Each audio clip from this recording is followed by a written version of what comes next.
back in the back bedroom.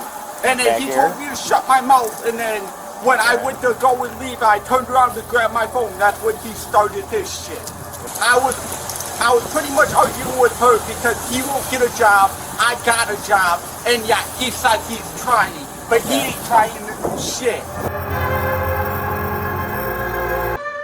Alright y'all, today we are jumping into body cam footage from one of the most unpredictable calls an officer can get, a domestic dispute. These scenes can look calm for 1 second, then flip into chaos without warning, and the officer is walking in blind, trying to sort out truth, fear, anger, and safety, all at the same time. This is exactly why I cover these. Not to rubberneck drama, but because domestics are where emotions spike, decision-making collapses, and kids or bystanders can get caught right in the middle. And right now this topic is not abstract. We are still seeing headlines where a domestic call turns into child neglect charges, or it turns deadly in a matter of moments. It is the same pattern over and over, a private situation that suddenly becomes a public emergency. So as we watch this together, I want you to keep your eyes on the little things, hands movements, distance, tone of voice, compliance, or the lack of it. That is the stuff officers have to read in real time. If you want more real-time breakdowns from the officer perspective, hit subscribe and ride with me. What's up, man? He ain't gonna get in trouble, he's recording. Okay. Hey, just talk to me. I was just trying to leave. Okay. Hey, you know what? Don't Let's go in there. I'll He talk to him. grabbed me by not my talk to face, you. see? Who did? Fucking got me. Hold on. Ooh, buddy.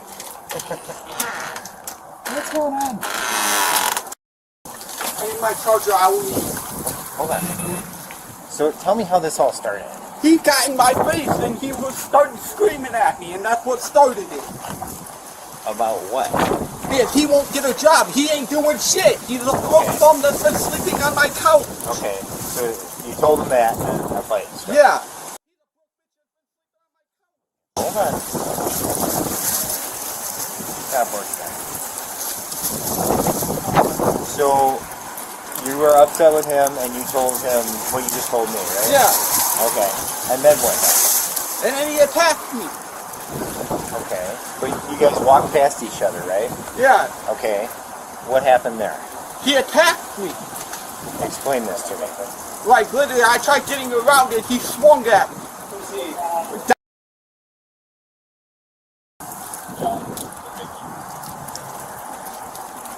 He swung at you.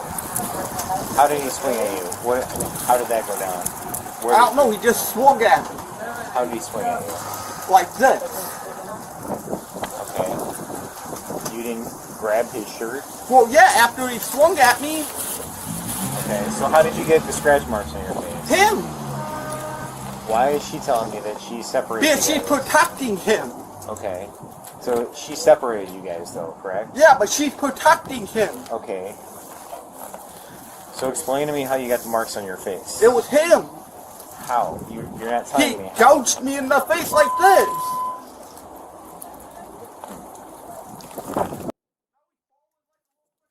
If he started something, he didn't want to get arrested.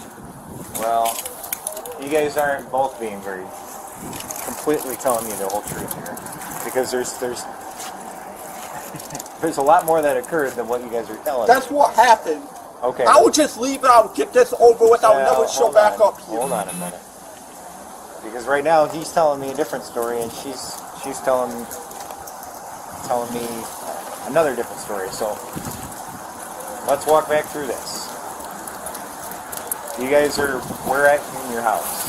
Back in the back bedroom. And then Back he here? told me to shut my mouth, and then when I went to go and leave, I turned around to grab my phone. That's when he started his shit. Well, you said that you said something to him to get him upset, right?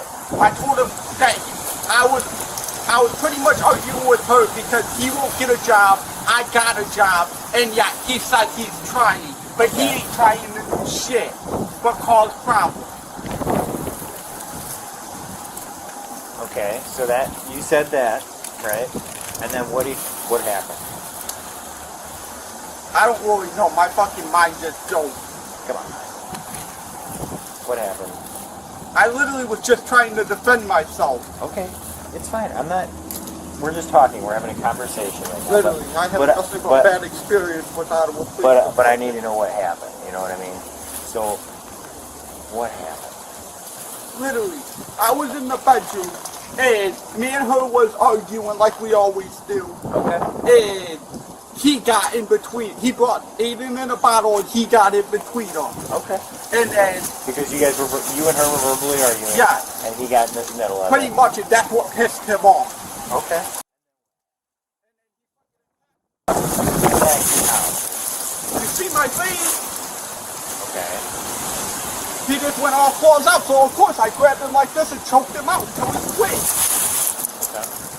What are you gonna do if somebody attacks you? You're gonna... Well, this isn't about me. I know, but I'm Hang on, just saying. hang on. The first thing that hits me here is how fast this turns into the classic domestic triangle. Everybody has marks, everybody has a story, and the officer is stuck trying to build a timeline out of noise. Caleb is outside talking a mile a minute, emotional, defensive, bouncing between victim and fighter, and that is a huge red flag for how messy the inside story is going to be. And look at the dynamic. He keeps saying she is protecting him. That is not just drama. That is what officers run into constantly. Victims recant, witnesses minimize, and the person most at risk will sometimes cover for the aggressor because fear finances or kids are in the mix. This is why domestics show up in headlines so often. Evansville had child neglect arrests tied to a domestic scene. Clarksville had one turn into a fatal stabbing. This is the edge these officers are working on right now. Some stipulations that come with it in terms of like pre-trial type stuff, like who's allowed back here and all that kind of stuff. The officer that was here first will do a report on everything, and it'll go up. Unfortunately, if there's a domestic in the household, we are mandated to call DCFS. Obviously, like affected by it, but it's because there was a domestic present. If that makes any sense, so I don't want you getting. That's just part of the. Right. And stuff. So if they see that everybody's good and fed and well taken care of, then okay. All right. So that's kind of where we're at with everything. We'll just kind of go from there. All right. Okay. If you guys need anything from me, you can always call me down there at the PD or whatever you think. All right. All right, thank All you. right. Yep.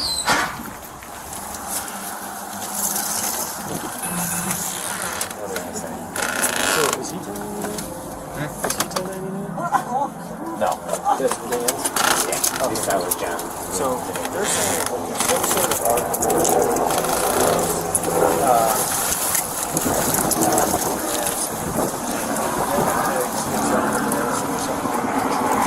Checks the lead and hits him in the eye, and then chokes him from behind, and gets him on the bed.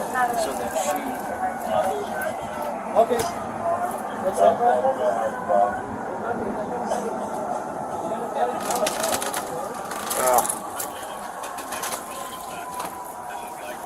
What's your last name, bud? David.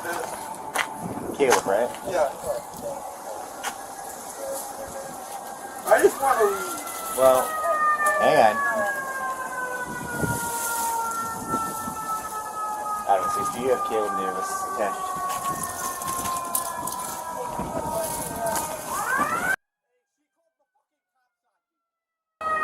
Come on. Maddie!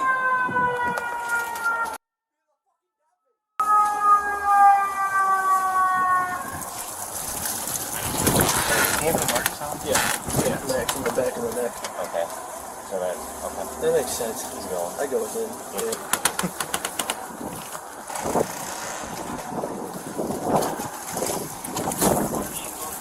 Alright, Caleb. Go ahead and put your hands behind your back. There you're right, bud. Okay. Really? Yep. We'll explain more to you down there, but for right now, you're going to be placed under arrest for domestic battery.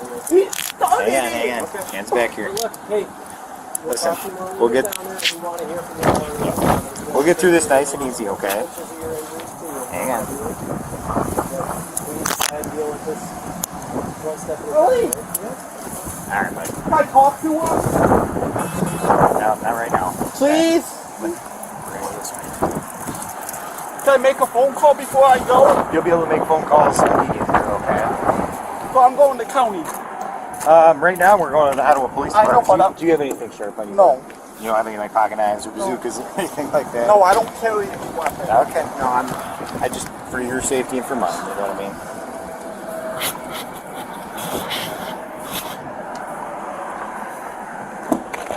Have a seat, first. She really just screwed me over.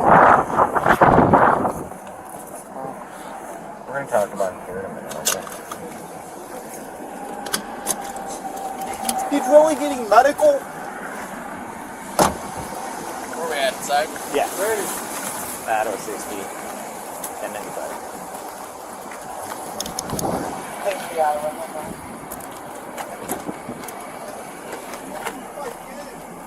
What's up, buddy? Is that your kiddo? Yeah. Okay.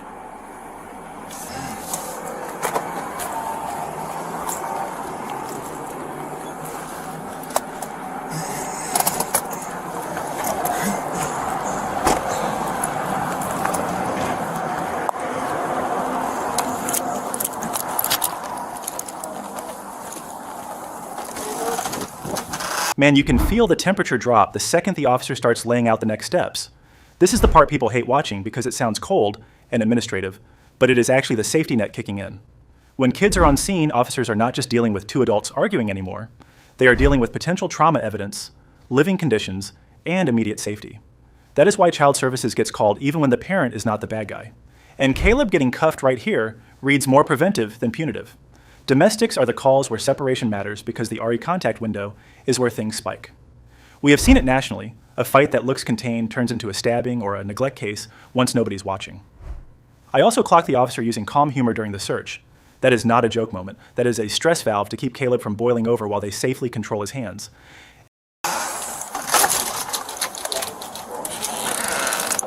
Adam. Hey, Devin, can you sit up for me, buddy? Adam.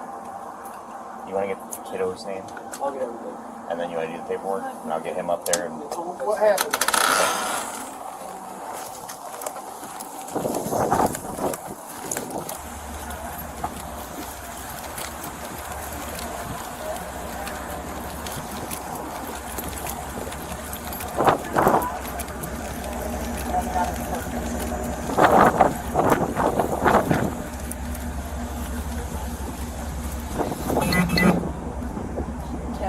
Yep.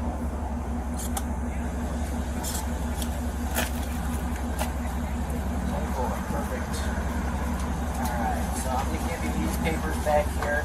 So these three papers that I'm going to give you, one is just a copy of the paper that you just signed. Okay. So it just tells you your rights in case you want to read that, give you a copy, okay? This information is how to get an order of protection against them, okay? It kind of tells you what it is and things like that, okay? Then there's some phone numbers for you there, but okay? So if you want to get an order of protection, you just go to the downtown courthouse and you can apply for one, okay? No problem. And right here at the end, it is not the yelling that sticks with me. It is the quiet, the ambulance doors, the paperwork voice, the officer talking like a customer service rep while somebody's whole home life is sitting in pieces on the curb. That is the part the public rarely understands. The chaos is the headline. The real work is the cleanup. You are watching officers shift from threat management to damage control in a matter of seconds. 1 minute it is hands, spacing, voices, bodies moving. The next minute it is, all right, who is safe tonight? Who has a place to sleep? Who is taking the kids? Who has injuries that need documenting? Who needs resources right now even if they do not want them? And I want to sit on that order of protection handoff for a second. Not the legal side. I am not here to play courtroom. I am talking about the human moment. An officer is giving someone a piece of paper that basically says, you do not have to keep living like this. That is heavy. Because for the victim, it is not just a form. It is a decision that can trigger retaliation. It can blow up finances. It can split family and friend groups. It can force you to admit out loud that the thing you have been normalizing is not normal. From the officer's side of the camera, this is one of the toughest tightropes. They cannot promise it will all be okay. They cannot force someone to press forward emotionally. But they can put options in their hands while the window is open and the adrenaline is still telling the truth. That is what this sounds like. Calm, simple, almost boring language. Because if you make it dramatic, you make it harder for them to accept. The kids are the silent gravity in the room the entire time. Even when they are not in frame, you feel it in every choice. Officers are not just trying to stop a fight, they are trying to stop a memory from getting worse. There is a big difference between a child hearing yelling and a child watching a parent get hurt or watching a parent get taken away. Neither is good, but one is a scar that can shape a whole life. So the way they keep voices controlled, the way they move people apart, the way they keep the scene from boiling back over, that matters. And let me say this too. The ambulance in a domestic is a signal flare. When medical is rolling up, it means the situation has crossed into a level where somebody's body is paying for it. That changes the tone for everyone. The officer is still doing safety, but now there is documentation, photographs, statements that need to be preserved while emotions are shifting minute to minute. That is why you hear that steady delivery. It is not a lack of compassion. It is a deliberate effort to keep the scene from turning into a second incident. Bigger picture, this is why domestics are so draining for cops and so dangerous for families. People think the danger is only the fight. The real risk is the pattern that continues after the squad cars leave. We have seen it in recent cases across the country. Neglect charges after DV call because the home situation is worse than anyone admitted. A domestic argument that turns into a homicide because the separation did not stick. Even officers getting implicated in DV scandals. It is all the same uncomfortable truth. Home is where people can hide the worst version of themselves and where victims feel trapped by love, fear, money, kids, and history. So my final reaction watching this is respect for the slow professionalism. Not the flashy part. The part where they keep showing up and they keep doing the unglamorous steps that give someone a shot at safety later. Resources, transport, clear instructions, a path forward. And also, they are absorbing all of this so the kids do not have to absorb more than they already have. If you want to keep going with another one that really shows how fast a family scene can flip when alcohol is involved, I have a video on the channel where officers end up protecting a dad and 3 kids while a drunk mom goes off the rails. Watch that next, and tell me if you notice the same pattern of officers trying to build a safe lane through pure emotional wreckage. To everybody watching, take this as your reminder. If you are in a home that is sliding toward violence, do not wait for it to become an ambulance scene. Use the resources early. Because the calm paperwork voice at the end is not just procedure, it is the last chance to change the trajectory before the next call comes in.